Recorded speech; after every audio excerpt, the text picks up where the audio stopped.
Ya kalau kita ketemu orang yang sudah paham Jawa itu dalam arti value nilai, Jawa itu bukan sukuisme. Karena Jawa diartikan sukuisme itu kan karena ulah pemerintah Hindia Belanda untuk politik DWD et impera. Jawa artinya kan bukan sukuisme. Nah, bagaimana cara kita bersembahyang, cara kita berdoa? Berkali-kali saya sampaikan, berdoalah dengan bahasa ibu. Apakah bahasa ibu itu bahasa Jawa? Bukan. Apakah bahasa ibu itu bahasa Batak? Bukan. Apakah bahasa ibu itu bahasa Minang? Juga bukan.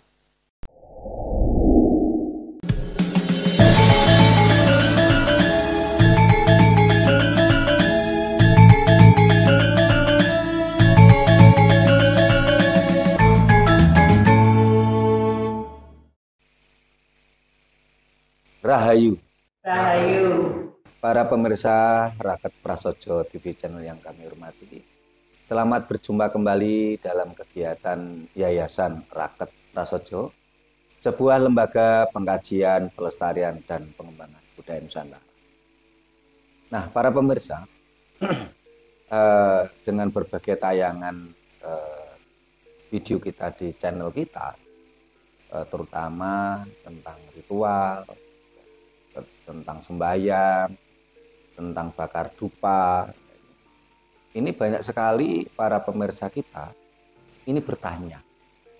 Seringkali mereka bertanya, bagaimana Romo doanya? Bagaimana Romo doanya ketika ritual? Bagaimana Romo doanya ketika bersembahyang? Bagaimana Romo doanya ketika bakar dupa dan macam-macam. Nah, seringkali mereka barangkali belum bisa menangkap apa yang kita maksud. Seringkali dalam berbagai video kami sampaikan, kita ini adalah lembaga pengkajian, pelestarian, dan pengembangan budaya Nusantara. Kita tidak ingin menciptakan dogma baru. Kita tidak ingin menciptakan dogma lokal. Karena memang ciri khas ajaran Nusantara, khususnya ajaran Jawa, ini ada 3 kriteria. Yang pertama adalah tinemeng nalar. Saya alih bahasakan menjadi high logis atau penalaran tinggi. Karena kalau orang tidak punya penalaran tinggi tidak mampu menerima, turut mengkaji berbagai ajaran-ajaran leluhur Nusantara atau khususnya ajaran Jawa. Yang kedua, ini harus memenuhi syarat kasunyatan atau realita. Karena memang tiada kebenaran melebihi kenyataan. Semuanya harus realistis. Realita, kenyataan. Kasunyatan orang Jawa bilang. Nah, ketika bicara kasunyatan, seringkali tidak harus berdasarkan material yang bisa dipandang oleh mata. Karena kasunyatan sendiri itu bisa dari kata nyata, atau sesuatu yang realistis, tetapi bisa juga dari kata sonyo. Sonyo itu suwung, itu adalah nilai-nilai spiritual. Yang ketiga, ajaran leluhur Nusantara, khususnya ajaran Jawa, harus selaras dengan serateles. Serateles itu alam semesta. Sehingga tidak ada ajaran-ajaran Nusantara, khususnya ajaran Jawa, kok bertentangan dengan alam semesta, tidak ada. Sangat berbeda jauh dengan ajaran Dayo yang malah bertentangan dengan ajaran alam, ajaran semesta. Alam semesta jelas-jelas beragam, warna-warni. Tapi kalau ajaran Dayo kan malah ingin menyeragamkan. Sampai mereka kalau menyebut Tuhan harus dengan nama ini, sembahyang, berkomunikasi dengan Tuhan harus pakai bahasa ini, berdoa harus dengan bahasa ini. Itu kan termasuk diseragamkan. Ini bertentangan dengan hukum alam. Nah, bagi yang belum memahami apa yang kita sampaikan, ini masih tanya, masih telepon. Ya kita tidak menyalahkan mereka yang tanya. Kenapa? Karena sekian ratus tahun bangsa ini dicekoki dogma ajaran Dayo. Oh kalau berdoa harus dengan bahasa ini, doanya seperti ini, harus dihafal doanya. Semuanya ada doanya dengan bahasa dari sono. Menjadikan manusia itu tidak mampu berpikir kritis. Manusia tidak lagi mampu berpikir dengan logika sehat. Karena menjadi sesuatu yang harus mengikuti arahan manual book. Bangun tidur doanya begini. Terus mau mandi doanya begini. Mau makan doanya begini. Mau keluar rumah doanya begini. Bahkan sampai mohon maaf mau ngumpuli istrinya doanya begini. Manusia benar-benar mati oleh dogma kalau di dalam ajaran Dayo. Nah, karena bangsa ini terdogma seperti itu sehingga saya tidak menyalahkan, saya bisa memahami para pemirsa kita seringkali bertanya, "Oh, doanya bagaimana, Romo?" Bahkan saat ini ajaran Dayo semakin menggila kalau menurut saya. Oh, berdoa harus pakai ini, kalau nggak pakai bahasa ini katanya nggak diterima oleh Tuhan. Seolah-olah Tuhannya, kesimpulan saya, Tuhannya maha arogan. Kalau nggak pakai bahasa ini nggak menerima. Atau Tuhannya nun sewu bodoh gitu. Karena taunya mengertinya cuman satu bahasa tadi. Gitu. Nah, ketika para pemirsa itu bertanya, saya selalu menjawab, silakan bersembahyang, silakan berdoa ya, dengan bahasa ibu. Nah, saat ini akan kita bahas apa sih bahasa ibu itu.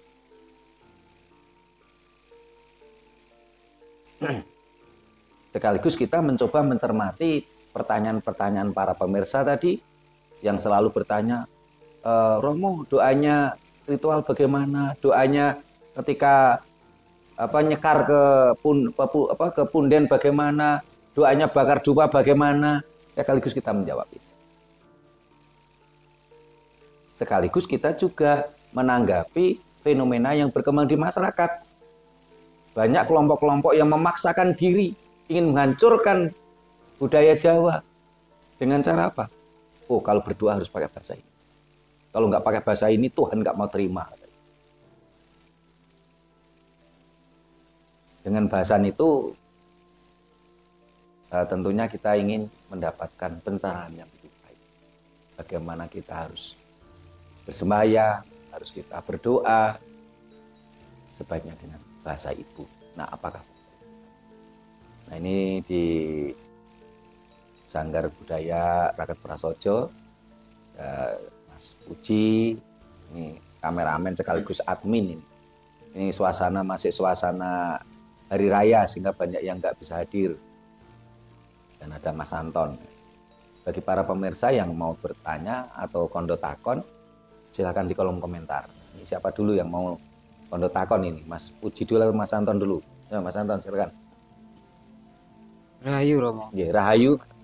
Mengenai berdoa di dalam ajaran Jawa, apakah ada tata cara khusus? Ya. Itu aja Romo, mau bicaranya. Ya, terima kasih Mas Anton. Mas Puji silakan. Rahayu Romo. Ya, Rahayu.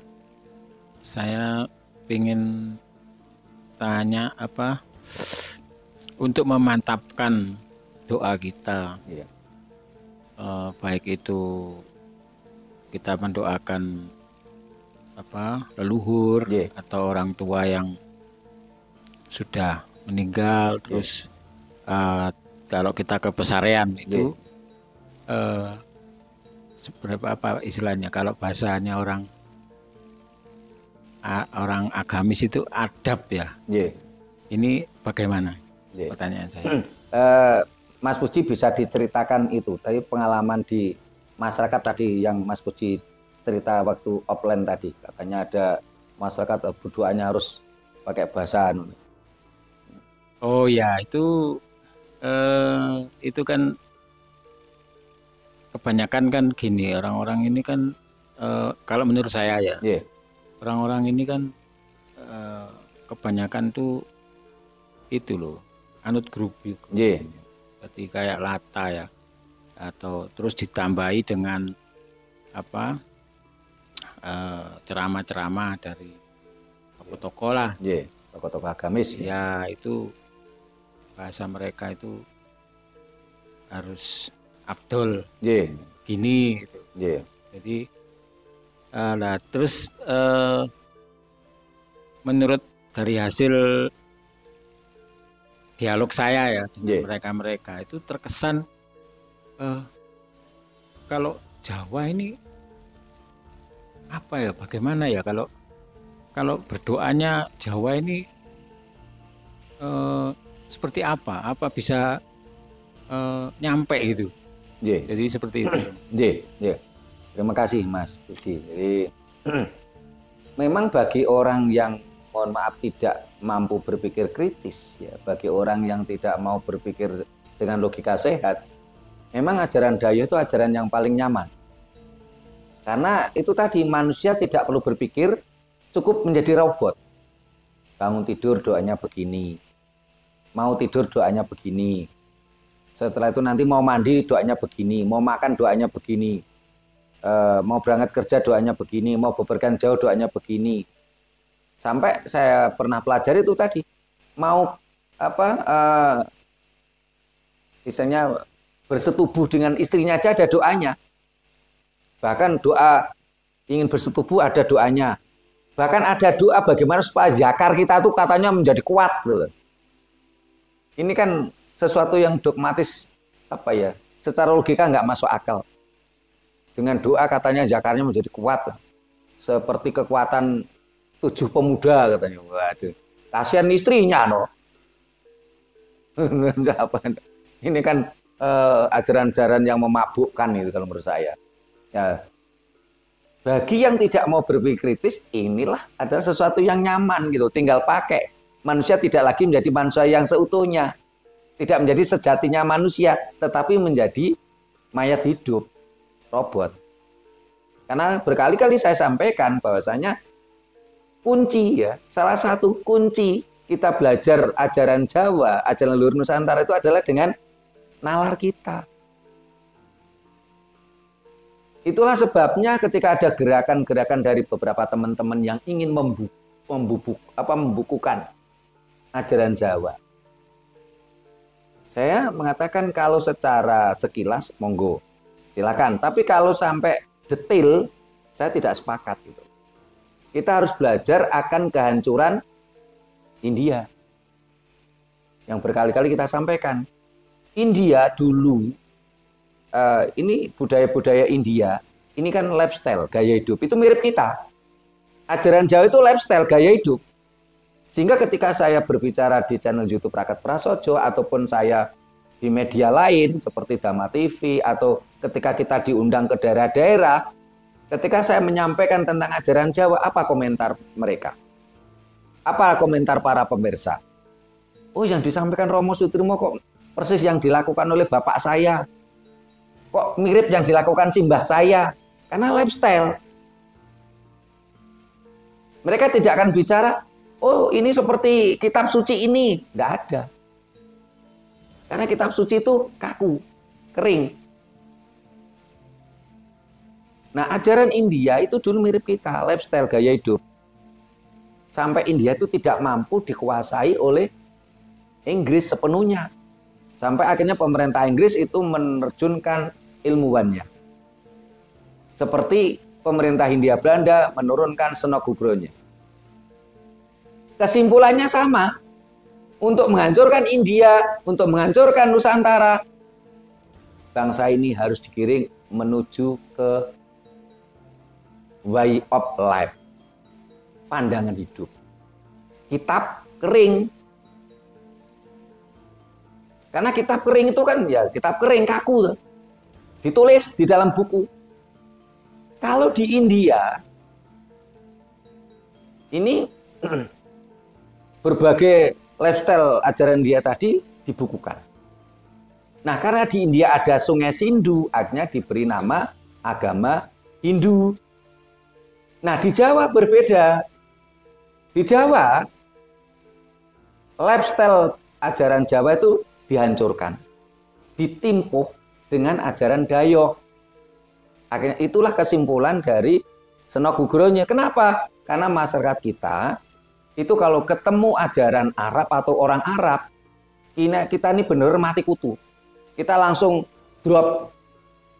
Kita menjadi seorang kacung di hadapan orang-orang Arab tadi. Ini penelitian Seno Gugronyo.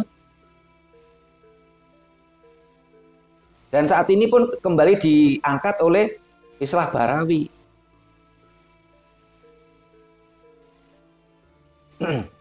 Sehingga ini kesimpulannya sama. Bagaimana masyarakat Jawa yang begitu kuat pada masa Majapahit, bagaimana India yang begitu kuat itu dengan lifestyle gaya hidup, ini harus diarahkan kepada manual book atau way of life, pandangan hidup. Kalau lifestyle kan gaya hidup, dilakukan setiap hari, setiap saat oleh masyarakat-masyarakat kita.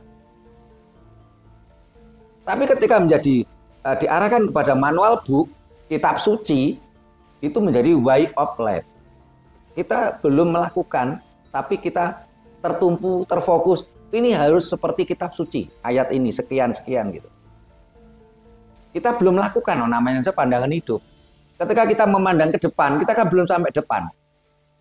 Nah, kenapa Belanda dan India, Belanda dan Inggris ini memberlakukan kebijakan seperti itu? Karena mereka belajar dari bangsa Eropa. Bangsa Eropa ketika mabuk agama, mabuk manual book, mabuk kitab suci, ini 800 tahun mengalami kegelapan. 800 tahun Eropa mengalami kegelapan. Sampai akhirnya terjadi ada revolusi Renaissance, revolusi Prancis, revolusi industri, revolusi gereja, membongkar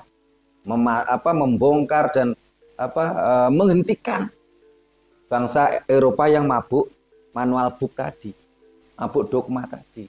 Akhirnya mereka berpikir kritis, mulailah mereka dengan segala teknologinya. Akhirnya mereka menguasai dunia sampai detik ini. Nah, bangsa yang mabuk manual book, bangsa yang mabuk kitab suci, ini cenderung nalarnya mati karena mabuk dogma. Akhirnya mereka kuasai. Sehingga berbagai fakta memunculkan tokoh-tokoh misionaris dari agama-agama Dayoh, ini di belakangnya pasti ada kapitalis. Mereka adalah simbiosis mutualisme. Si tokoh misionaris, si tokoh agamis ini mendapatkan ekonomi untuk urusan perutnya dan keluarganya. Sementara kapitalis mendapatkan apa? Ketika bangsa tadi sudah dibuat mabuk agama oleh para misionaris, kapitalis ini bisa mengeruk kekayaan alamnya. Termasuk yang ada di Indonesia. Ini tergantung kita semua itu tercerahkan enggak, tersadarkan enggak kita ini gitu.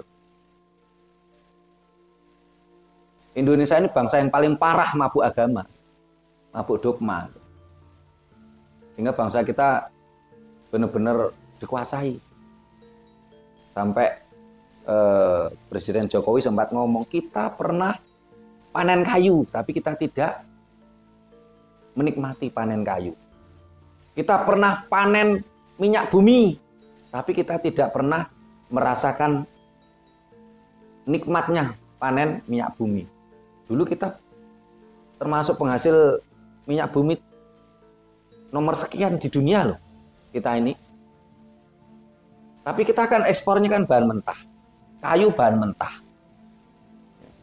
Baru pada era Jokowi ini kan dibalik dengan istilah hilirisasi tadi.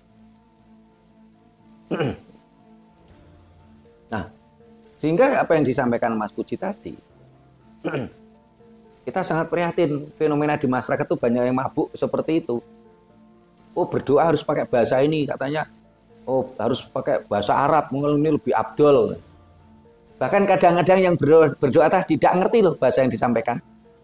Cuman hafalan saja. Pertanyaannya, leluhur yang kita doakan tadi apakah dia juga ngerti bahasa Arab? Juga nggak ngerti. Yang berdoa tidak ngerti, yang didoakan juga tidak ngerti. Dan di sisi lain si manusia tadi memperbodoh Tuhan. Seolah Tuhan mereka itu begitu bodoh, cuman ngertinya satu bahasa. Nah, kalau di ajaran Jawa bagaimana itu tadi? Ajaran Jawa, ajaran Nusantara khususnya Jawa, ini untuk orang-orang yang mau berpikir, baik logik. Jadi tidak ada tuntunan manual book. Silakan berdoa dengan pemikiran Anda sendiri, dengan bahasa Anda sendiri. Sehingga Mas Puji yang ngikuti saya kemana-mana. Kalau Mas Anton ini kan ngikuti saya cuman kalau di Sanggar. Kalau Mas Puji ini kan ngikuti saya kemana-mana kan. Mas Puji kan bisa mengambil kesimpulan. Ketika saya berdoa di mana-mana kan seringkali nggak sama. Ya karena ketika saya berdoa itu apa yang ada di otak saya. Apa yang ada di pikiran saya dengan bahasa saya. Karena saya orang Jawa ya pakai bahasa Jawa gitu.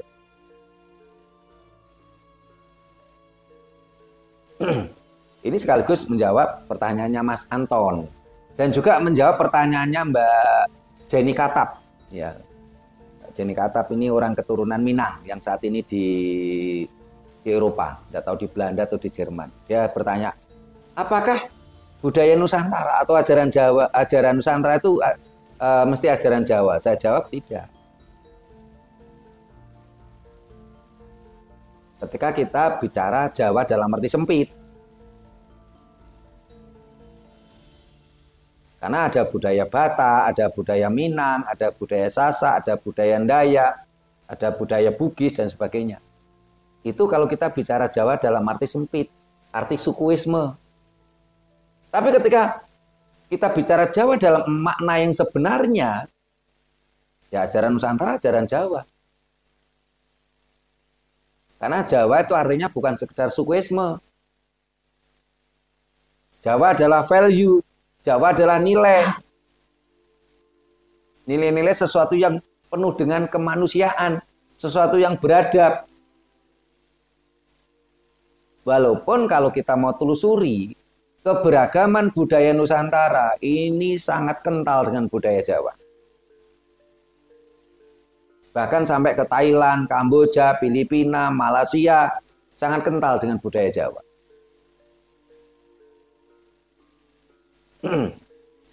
Sebagai contoh waktu karena Mbak Jenny Katap ini orang Minang, saya pernah kan ke Minang.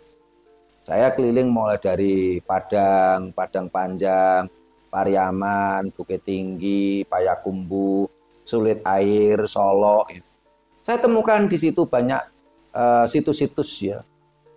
Termasuk saya pernah naik Solo ke atas. Bukan Solo loh ya. Kalau Solo kan kota kelahiran saya. Solo. Solo itu yang terkenal tuh Bareh Solo, beras Solo. Memang penghasil beras sana. Itu naik ke atas. Ada daerah namanya Sulit Air. Di sana tuh ada mata air yang untuk penghidupan masyarakat situ. Ya untuk mandi, untuk minum, untuk pengairan sawah. Ya. Nah, ada mata air. Di situ tertulis situsnya itu peninggalan Tumenggung siapa gitu, namanya nama Jawa. Saya di Sulit Air waktu itu sekian bulan. Sebagai contoh bahasa lain, umpamanya orang Jawa bilang kerambil.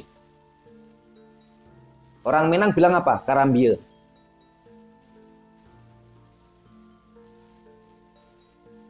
Budaya Jawa mewarnai Nusantara ini. Tetapi kalau kita memaksakan diri, oh budaya Nusantara itu budaya Jawa, juga nggak etis. Ya kalau kita ketemu orang yang sudah paham, Jawa itu dalam arti value, nilai. Jawa itu bukan sukuisme. Karena Jawa diartikan sukuisme itu kan karena ulah pemerintah Hindia Belanda untuk politik DPD et tempera. Jawa artinya kan bukan sukuisme. Nah, bagaimana cara kita bersembahyang, cara kita berdoa? Berkali-kali saya sampaikan, berdoalah dengan bahasa ibu.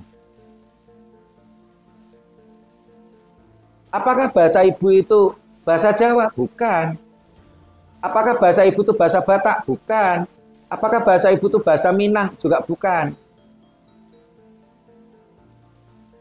Bahasa ibu itu adalah bahasa dari siapa kita dilahirkan. Karena kita dilahirkan sebagai orang Jawa, ya bahasa ibu kita bahasa Jawa. Tapi juga belum tentu bahasa Jawa. Kenapa? Contoh, orang tunarungu, tunawicara, kan dia nggak ngerti bahasa Jawa.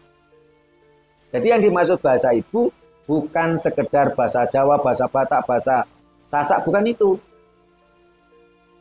Karena tentunya ketika ada seorang anak yang tunarungu, tunawicara, ibunya pun bisa mengerti, ibunya pun bisa berkomunikasi dengan anaknya.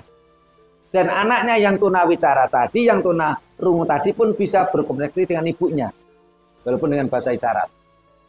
Sehingga berkali-kali saya sampaikan, kalau ada ajaran yang mengatakan, oh berkomunikasi dengan Tuhan, oh berdoa itu harus dengan bahasa ini, bahasa Arab, ini yang bahasa yang Abdul. Bahkan nanti kalau kita nggak mau belajar bahasa Arab, nanti kalau kita mati, nanti kita ditanya dengan bahasa Arab, kita nggak ngerti loh. Kalau menurut saya itu malah menghina Tuhan. Tuhan kok goblok banget ngertinya cuma bahasa Arab. Pertanyaannya kan gini, bagaimana yang tunarungu? Bagaimana yang tunawicara? Loh kalau kita yang bukan tunarungu, tunawicara, kita bisa toh belajar bahasa Arab?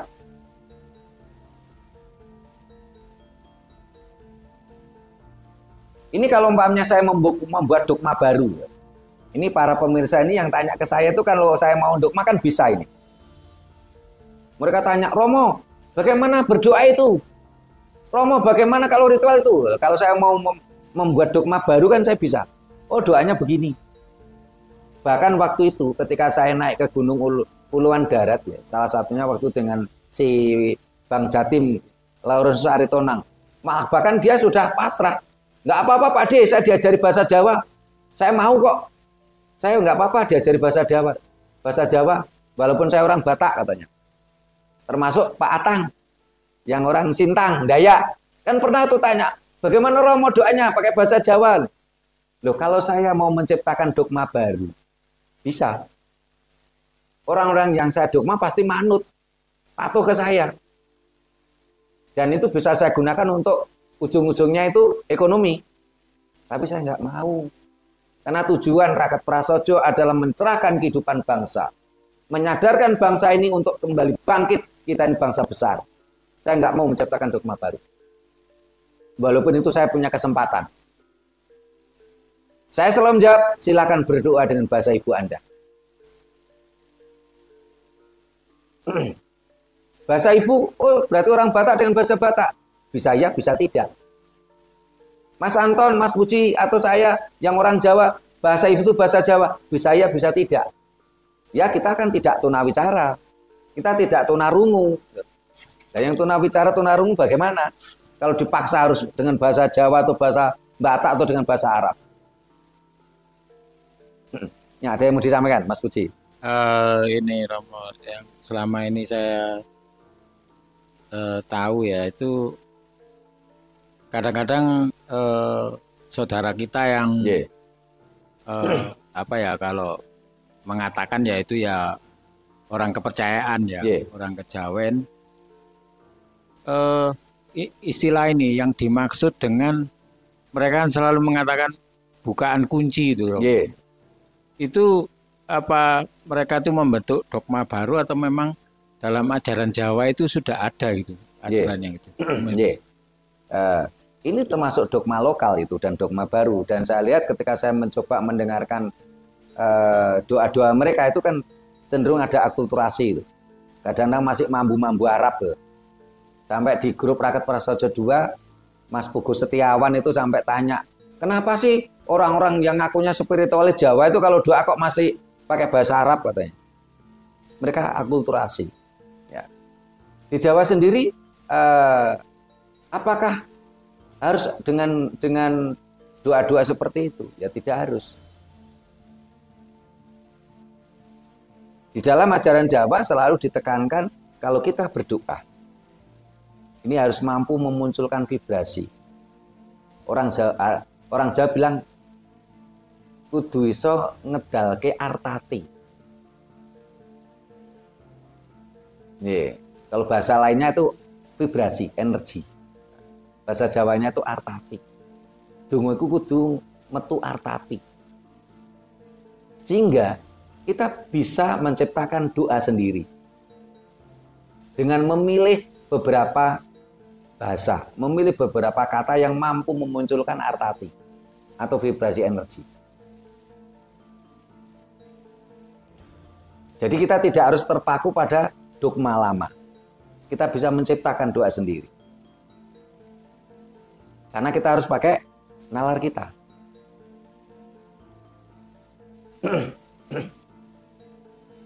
Jadi yang memabukkan dogma, ya, itu tidak hanya dogma Dayo saja, dogma lokal pun ada. Bangsa ini harus terbebas dari dogma. Kita harus kembalikan ke ajaran Jawa yang murni, yang high logis, realistis, dan stratos atau alam semesta. Mikrokosmos, makrokosmos. Itu yang disampaikan Romo itu menurut saya ya masuk akal ya, logis ya. Soalnya saya waktu kecil ya itu sering melihat atau nenek saya, terutama nenek saya, kakek saya itu kalau beliaunya lagi nggak tahu ya namanya orang tua itu kadang kesusahan itu disembunyikan supaya anaknya nggak tahu. Itu kadang yang saya tahu beliaunya itu ndak pakai ucapan-ucapan loh. Kadang ndak tahu di depan rumah memandang apa itu juga ndak tahu. Tapi kadangkala justru doa mereka itu sepertinya tersampaikan. Gitu. Itu apa masuk bagian dari doa? Simbahe Mas Puji mampu ngedalke artati. Nah, itu kuncinya di situ. Ya. Ngedalke artati itu yang sehingga leluhur-leluhur kita dulu kalau ngajari kita ya, ini tidak boleh ditulis, karena apa? Lifestyle, gaya hidup. Kalau ditulis kan menjadi way of life. Nah, kalau ditulis otomatis bisa plek, kan kita menghafal bisa plek. Tapi kalau tidak ditulis kan tidak plek. Tapi kita harus mampu mengambil esensi dari doa tadi. Akhirnya kita terjemahkan dengan doa kita sendiri, bahasa kita sendiri. Yang penting esensinya, yang penting adalah artatinya, kekuatan artati. Aura kalau bahasa lain. Vibrasi energi kalau bahasa lainnya. Mas Anton ada yang mau tanyakan? Tadi yang ditanyakan sudah saya jawab. Silakan. Kalau kita bisa menciptakan vibrasi, bagaimana caranya kalau doa saya ini sudah ada vibrasinya gitu. Ciri-cirinya gimana? Nah, itu yang bisa merasakan diri kita sendiri. Ketika kita berdoa, mampu enggak hati nurani kita tergetar? Ini kan vibrasi, ini kan artati. Sehingga tidak harus teriak-teriak gitu loh, apalagi pakai toa. Karena energi vibrasi ini yang akan nanti bersinergi dengan energi semesta. Energi semesta ini akan membuat gelombang dan membentuk mempengaruhi alam semesta untuk mewujudkan doa kita tadi. Jadi kalau kita gambarkan, kita berdoa, kita harus mampu memunculkan vibrasi energi ya, atau aura, atau orang Jawa bilang artati. Ini kan keluar energi. Nah, energi kita bersinergi dengan energi semesta. Nah, akhirnya kan mempengaruhi energi semesta tadi mempengaruhi situasi dan kondisi. Akhirnya terwujudlah sebuah doa. Sangat logis sekali gitu loh kalau ajaran Jawa itu. Jadi yang tahu Mas Anton sendiri sudah muncul artatinya atau belum. Memang untuk memunculkan artati ini butuh latihan. Tidak bisa simsalabim. Artinya apa? Itulah orang Jawa kudu poso. Poso mutih, rawot, ngidang, ngalong. Poso mutih, ngalong, ngidang, rawot ya. Ini untuk pembelajaran membentuk supaya tubuh kita ini mampu bersinergi dengan semesta. Karena puasa Jawa itu kan menyeimbangkan energi semesta. Itulah puasa Jawa itu ada ngerowot, ngidang, ngalong, mute. Nah ini kemarin ada di grup WA, salah satu grup WA itu sampai saya itu akhirnya malas menjawab gitu. Saya sudah berkali-kali bilang, antara puasa dengan siam atau saum itu berbeda. Berbeda maknanya, berbeda prakteknya, berbeda aturannya, itu berbeda gitu. Dan di dalam ajaran agama Abrahamik, ini tidak ada ajaran puasa gitu. Nah di grup tadi, sing berbackground ajaran Arab ya bantah, oh ada Pak di kitab suci kami. Yang beragama Israel juga membantah. Saya bilang, saya tidak mau berdebat tanpa literasi. Silakan baca kitab suci Anda yang berbahasa Arab. Di situ tidak ada bahasa puasa, adanya siam atau saum. Silakan baca kitab suci Anda yang berbahasa Ibrani, juga di situ tidak ada sebutan kata puasa. Kalau mereka terjemahkan dalam bahasa Indonesia dengan kata puasa, itu terjemahan yang sangat dipaksakan. Karena maknanya beda antara puasa dengan siam atau saum. Peraturannya beda, prakteknya beda. Masuk ngotot, oh definisinya sama Pak, tetap beda. Yang ngotot ini, yang ngeyel ini malah saya lihat backgroundnya dosen ini. Ini saya pikir dosen kok ngototan ini. Oh ini definisinya sama, walaupun vokalnya beda. Beda definisinya. Siam atau saum itu dari bahasa awalnya dari bahasa Ibrani malahan. Sawama artinya apa? Menahan. Sehingga mereka punya konsep menahan. Menahan sesuatu, menahan tidak makan dan minum dari fajar sampai matahari terbenam. Yang ajaran Israel juga begitu, menahan sesuatu yang menjadi kesukaannya. Menahan dari amarahnya, tidak boleh cemberut kalau sedang saum tadi katanya. Ini definisi mereka. Tapi kalau definisi puasa beda. Puasa dari bahasa Jawa kuno upa dan wasa artinya apa? Menyeimbangkan. Bukan menahan. Bukan menahan sesuatu, tapi menyeimbangkan, mengendalikan. Apa yang diseimbangkan? 4 anasir alam dalam tubuh kita. Kalau 4 anasir alam dalam tubuh kita seimbang, ini akhirnya akan bersinergi dengan energi semesta.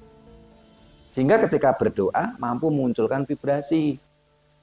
Karena itulah ketika berdoa, mohon maaf, agama apapun ini bisa berdoa. Kalau orang bilang, oh berdoa paling abdul dengan bahasa Arab, sesuai dengan kitab suci kami, sebagai contoh. Nyatanya, orang yang tidak beragama sama dengan Anda, doanya juga manjur kok. Doanya juga terkabul kok. Jadi intinya bukan pada bahasa. Intinya ada bagaimana mampu memunculkan vibrasi energi. Sehingga walaupun kita berbeda agama, kita bisa saling mendoakan. Tanpa harus terpaku, terpatok satu agama dari kitab suci Anda. Berbeda agama silahkan. Secara KTP agama saya kan nggak sama dengan agamanya leluhur saya. Secara KTP. Malah leluhur saya dulu KTP-nya nggak ada agamanya malah. Ya, saya berdoanya dengan bahasa ibu, bahasa Jawa. Bagi para pemirsa yang kebetulan tunarungu, tunawicara, jangan berkecil hati. Karena memang kalau dengan dogma tadi, ini teman-teman tunarungu, tunawicara tuh nggak dapat tempat loh. Oh berdoa paling abdul dengan bahasa Arab. Berkomunikasi, bersembahyang dengan Tuhan harus bahasa Arab. Yang tunarungu, tunawicara kan nggak dapat tempat. Mereka nggak bisa kok untuk belajar bahasa Arab. Kalau kita masih bisa kok belajar bahasa Arab. Ada yang mau ditambahi lagi, Mas Puji? Ini yang saya tahu dalam prakteknya di agama impor itu ya, agama Arab lah. Yeah. Itu mereka itu membentuk, itu dikatakan dogma atau apa ya, semacam, jadi kalau ada tokoh yang menguasai bahasa itu. Yeah. Itu dianggapnya kayak dewa, ahli pendoa. Kayak dewa gitu. Ya. Dan mereka itu tidak tahu itu dari dulunya atau gimana membentuk aturan bahwa kita itu seakan-akan tidak boleh membantah. Yeah. Itu memang termasuk keberhasilan politiknya pemerintah Hindia Belanda dengan Sonogugronyo tadi. Oh gitu ya. Yeah. Sampai di medsos itu kan ada orang Arab yang bicara tentang sumur pompa. Iya. Nah, masyarakat kita kan nggak ngerti tuh. Dia dianggapnya doa. Wah, ini kan jadi bahan ketawaan itu di medsos gitu.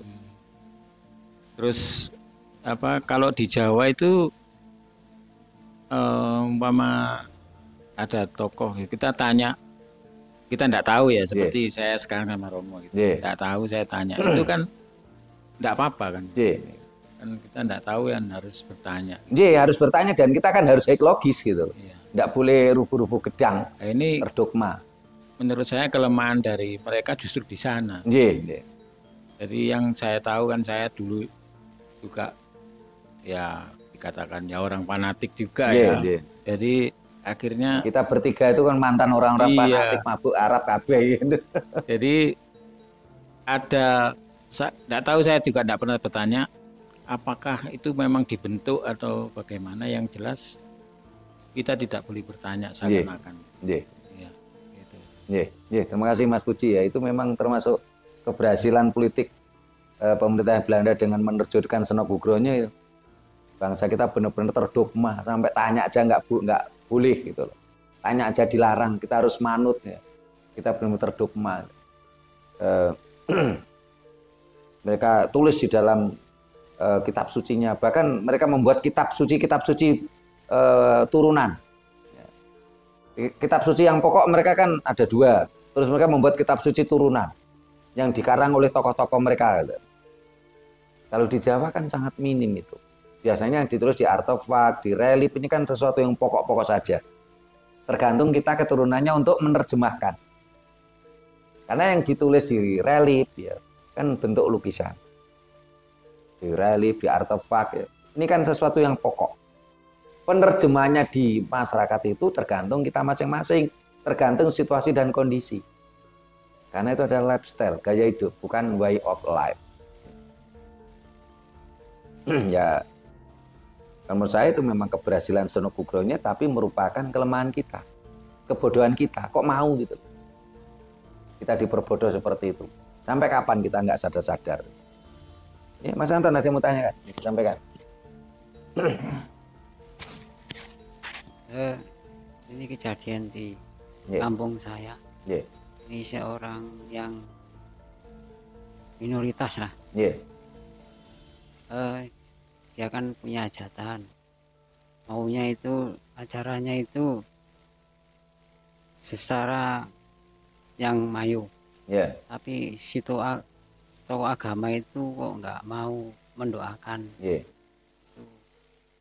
Alasannya itu nggak sepaham. Gimana menurut Romo? Sebenarnya ketika kita bicara warga negara Indonesia di mata hukum itu tidak ada istilah mayor dan minor. Sama. Tidak ada istilah mayoritas, minoritas, tidak ada. Kalau kita bicara warga negara Indonesia, karena negara kita bukan negara agama. Kita negara Pancasila. Dan ini di berbagai forum politik ini sering dibahas. Jangan bicara mayor dan minor. Tidak ada mayor dan minor itu. Apalagi kalau kita bicara fakta, orang-orang agamis itu malah minoritas kok. Buktinya apa? Setiap pemilu itu loh, suara agamis cuma 26% kok. Yang mayoritas itu malah kita-kita ini loh. Cuman kan kadang-kala mereka tidak berani untuk bersuara. Karena bersuara itu butuh keberanian gitu. Yang mayoritas itu malah kita kok. Orang-orang nasionalis. Orang-orang yang masih megang teguh budaya leluhurnya. Apapun agama mereka. Yang benar-benar menentang, memusuhi ajaran leluhur itu minoritas.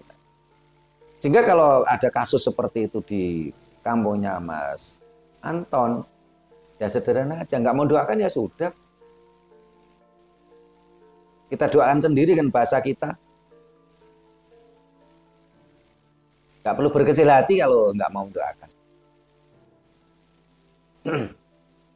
Sehingga Mas Anton bisa ngomong ke tetangganya yang apa misalnya minta doakan nggak mau, ya nggak usah. Hanya karena katanya beda apa aliran, nggak usah berkecil hati. Apakah si pendoa tadi dengan bahasa Arab tadi sudah pasti doanya diterima oleh Tuhan? Belum tentu. Fakta di lapangan itu loh, penganut ajaran Arab itu malah dari sisi teknologi, dari sisi SDM malah rendah kok. Dari sisi ekonomi juga rendah. Yang menguasai dunia ini adalah orang-orang yang memakai nalar sehat. Teknologi itu hasil dari nalar sehat. Sains itu hasil dari nalar sehat. Sekarang apa coba di dunia ini yang tidak hasil dari nalar sehat? Dari logika. Bahkan kitab suci agama-agama itu loh hasil dari logika juga. Karena tidak mungkin ada kitab suci jatuh dari langit, itu tidak ada. Semua hasil dari nalar. Cuman kita mau nggak menggunakan nalar sehat kita atau tidak. Kalau kita terdogma kan kita menggunakan nalar kan ada batasannya. Terkurung kotak tadi.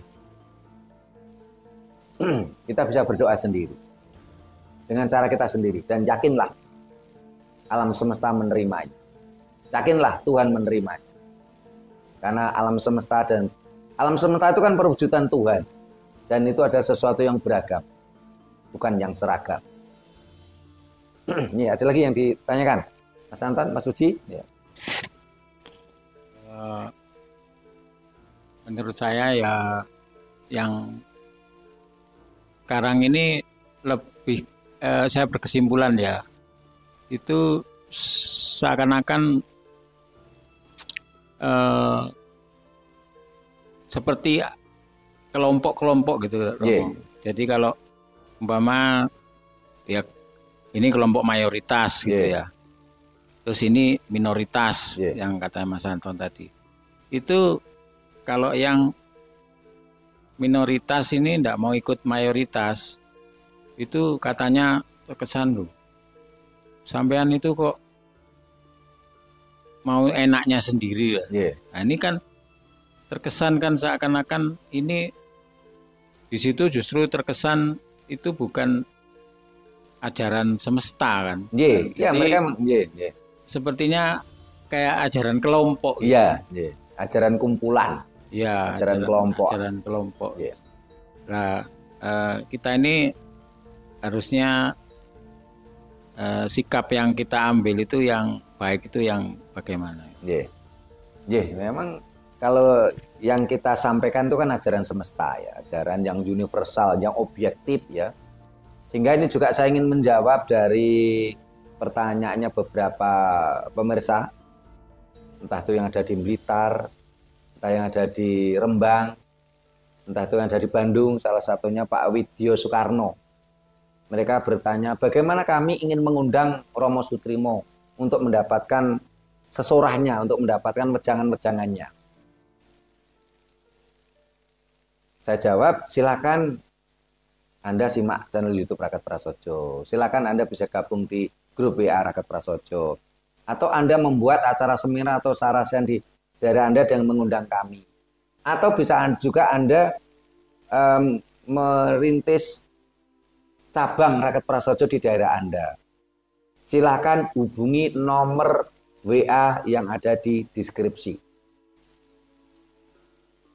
Tidak perlu telepon, cukup WA saja, karena itu nomor admin. Kalau ingin telepon ya nanti bisa nomor pribadi saya atau nomor pribadinya Mas Puji. Silakan hubungi WA kami, nanti kita bisa saling berinteraksi ya, bagaimana caranya untuk merintis itu. Nah, bagaimana ketika kita di masyarakat? Ya kita ngikuti aja lah, walaupun itu mereka akan membuat kelompok-kelompok sendiri. Kita orang Jawa bilang apa?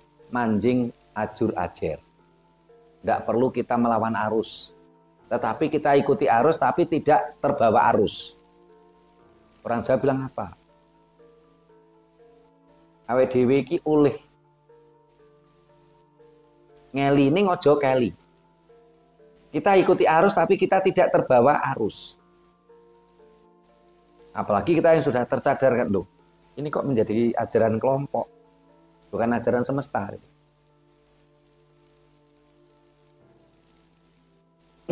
Ya, mereka tanpa sadar mereka membentuk ajaran kelompoknya mereka yang berbeda dengan kelompok lain. Bangsa ini menjadi kotak-kotak yang gampang mudah dibenturkan asal kotak. Antar kotak itu bisa dibenturkan. Dan ini memang disetting oleh kapitalis. Karena kapitalis membiayai misionaris.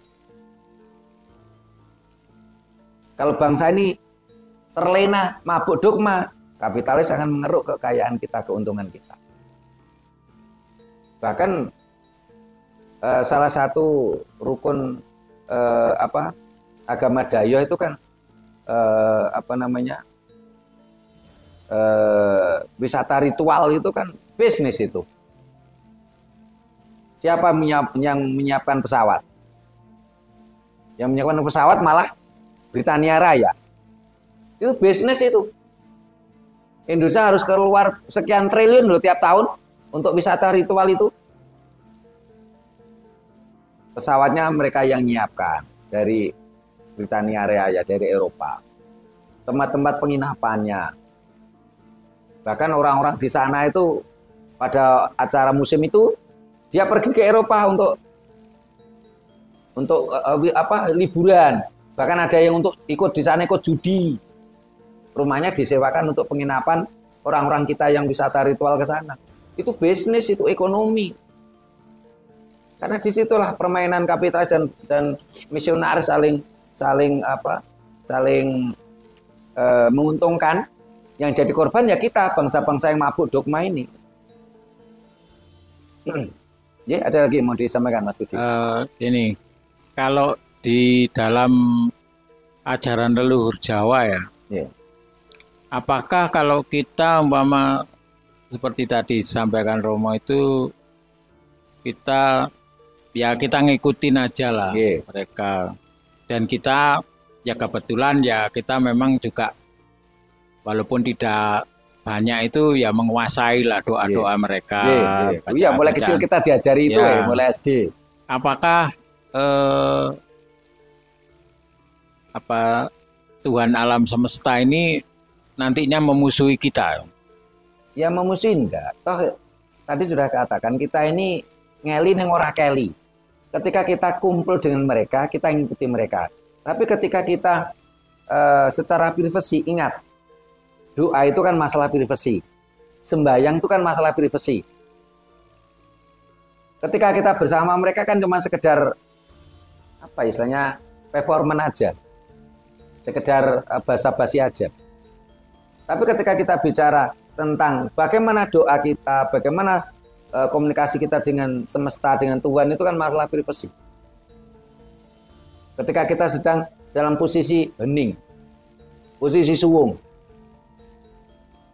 Tuhan akan bisa kita temui dalam suasana hening. Bisa kita rasakan energinya dalam suasana hening. Kalau dengan berhura-hura itu kan yang kita rasakan bukan energi semesta, bukan energi Tuhan, tapi energi ya kita sedang bersukaria. Dan itu cenderung energi manusia, walaupun manusia juga bagian dari semesta. Ya, ada lagi yang ditanyakan? Mas Nantan, sudah? Mas Busi, sudah? Ya, nah para pemirsa yang saya hormati, demikian tadi bahasan kita, bagaimana kita berdoa, bagaimana kita bersembahyang. Ketika kita di tempunden, kita ritual, kita pakai bahasa apa? Bagaimana kita berkomunikasi dengan Tuhan, kita pakai bahasa apa? Jawabnya dengan bahasa ibu. Apakah bahasa ibu tadi? Bahasa ibu adalah bahasa yang kita pakai ketika kita komunikasi dengan ibu kita. Ibu yang melahirkan kita, ibu yang mendidik kita, mulai kita bayi. Kita sebagai orang Jawa, apakah bahasa ibu kita bahasa Jawa? Bisa iya, bisa tidak. Karena kebetulan kita tidak tunawicara, kita tidak tunarungu, otomatis bahasa ibu kita adalah bahasa Jawa. Yang teman-teman kita orang Batak, apa bahasa ibunya? Apakah bahasa Batak? Bisa iya, bisa tidak. Karena apa? Karena bahasa ibu adalah bahasa yang kita pahami, yang kita mengerti, yang kita jadikan komunikasi kita dengan ibu kita mulai kita di dalam kandungan, kita lahir mulai kecil, sampai menginjak dewasa. Sampai kita berkomunikasi dengan lingkungan. Termasuk bagi saudara-saudara kita yang tunarungu, tunawicara. Sehingga saya katakan bahasa ibu bukan bahasa Jawa, bukan bahasa Batak, bukan bahasa Inggris, bukan bahasa Arab, bukan bahasa Dayak. Bahasa ibu adalah bahasa yang kita pakai berkomunikasi dengan ibu kita. Mulai kita dalam kandungan ibu kita, terus kita lahir, menginjak remaja, kita berkomunikasi dengan lingkungan. Sesuai bahasa yang dipakai ketika kita komunikasikan. Bisa bahasa Jawa, tapi bisa iya, bisa tidak. Kasihan saudara-saudara kita yang tunarungu, tunawicara. Kalau harus dipatok berdoa dengan bahasa Jawa, dipatok berdoa dengan bahasa Arab, bagaimana dengan mereka? Seolah-olah mereka bukan umat Tuhan. Seolah-olah mereka tidak boleh bersembahyang kepada Tuhan. Karena mereka tidak bisa, tidak mampu bicara dengan bahasa Jawa, tidak mampu bicara dengan bahasa Arab, tidak mampu bicara dengan bahasa Batak. Karena mereka tunarungu, tunawicara. Mudah-mudahan apa yang kita bahas tadi mampu memberikan pencerahan pada kita semua, memberikan penyadaran pada kita semua. Jadilah kita manusia yang merdeka jiwa raganya. Jangan sampai kita menjadi manusia seperti robot yang diatur oleh sebuah tulisan manual book yang diciptakan oleh orang lain. Bukan hasil pengalaman diri kita sendiri. Bila mana ada kata-kata kami yang kurang berkenan, tata krama kami yang kurang memadai, kami mohon maaf. Terima kasih. Sampai jumpa di kegiatan kita lainnya. Rahayu. Rahayu.